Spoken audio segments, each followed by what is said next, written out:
René Guénon, l'ésotérisme de Dante. Chapitre 1er. Sens apparent et sens caché. O voix chez avete, glin intelletti sani, mirate la dottrina, chez sasconde, sotto il velam deli versi strani. Par ces mots, Dante indique d'une façon fort explicite qu'il y a dans son œuvre un sens caché, proprement doctrinal, dont le sens extérieur et apparent n'est qu'un voile, et qui doit être recherché par ceux qui sont capables de le pénétrer. Ailleurs, le poète va plus loin encore, puisqu'il déclare que toutes les écritures, et non pas seulement les écritures sacrées, peuvent se comprendre et doivent s'exprimer principalement suivant 4 sens. Il est évident d'ailleurs que ces significations diverses ne peuvent en aucun cas se détruire ou s'opposer, mais qu'elles doivent au contraire se compléter et s'harmoniser comme les parties d'un même tout, comme les éléments constitutifs d'une synthèse unique. Ainsi que la Divine Comédie, dans son ensemble, puisse s'interpréter en plusieurs sens, c'est là une chose qui ne peut faire aucun doute, puisque nous avons à cet égard le témoignage même de son auteur, assurément mieux qualifié que tout autre pour nous renseigner sur ses propres intentions. La difficulté commence seulement lorsqu'il s'agit de déterminer ces différentes significations, surtout les plus élevées ou les plus profondes. Et c'est là aussi que commencent tout naturellement les divergences de vues entre les commentateurs. Ceux-ci s'accordent généralement à reconnaître, sous le sens littéral du récit poétique, un sens philosophique, ou plutôt philosophico-théologique, et aussi un sens politique et social. Mais avec le sens littéral lui-même, cela ne fait encore que 3, et Dante nous avertit d'en chercher 4.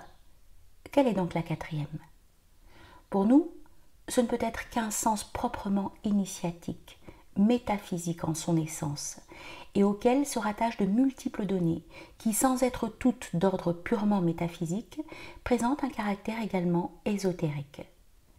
C'est précisément en raison de ce caractère que ce sens profond a complètement échappé à la plupart des commentateurs.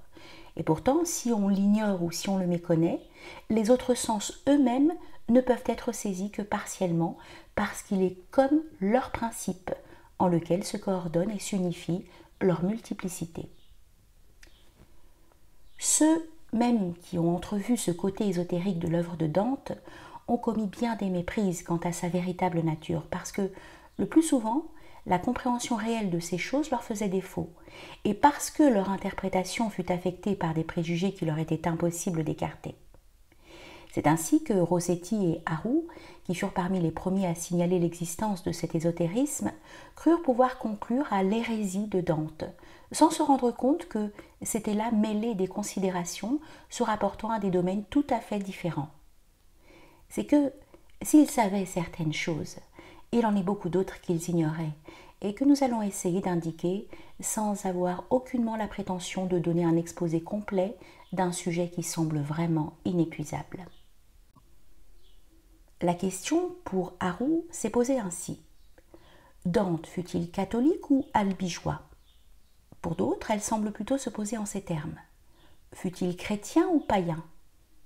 Pour notre part, nous ne pensons pas qu'il faille se placer à un tel point de vue, car l'ésotérisme véritable est tout autre chose que la religion extérieure. Et s'il a quelque rapport avec celle-ci, ce ne peut être qu'en tant qu'il trouve dans les formes religieuses un mode d'expression symbolique.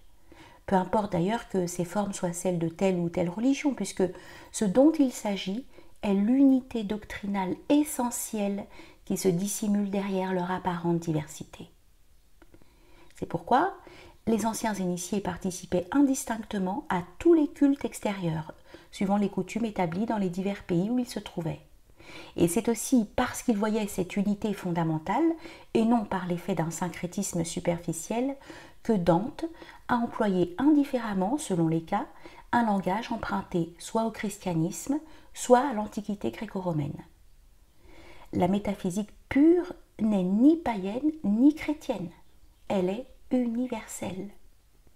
Les mystères antiques n'étaient pas du paganisme, mais ils se superposaient à celui-ci, et, de même au Moyen-Âge, il eut des organisations dont le caractère était initiatique et non religieux, mais qui prenaient leur base dans le catholicisme. Si Dante a appartenu à certaines de ces organisations, comme cela nous paraît incontestable, ce n'est donc point une raison pour le déclarer hérétique. Ceux qui pensent ainsi se font du Moyen-Âge une idée fausse ou incomplète. Ils n'en voient pour ainsi dire que l'extérieur, parce que pour tout le reste, il n'est plus rien dans le monde moderne qui puisse leur servir de terme de comparaison.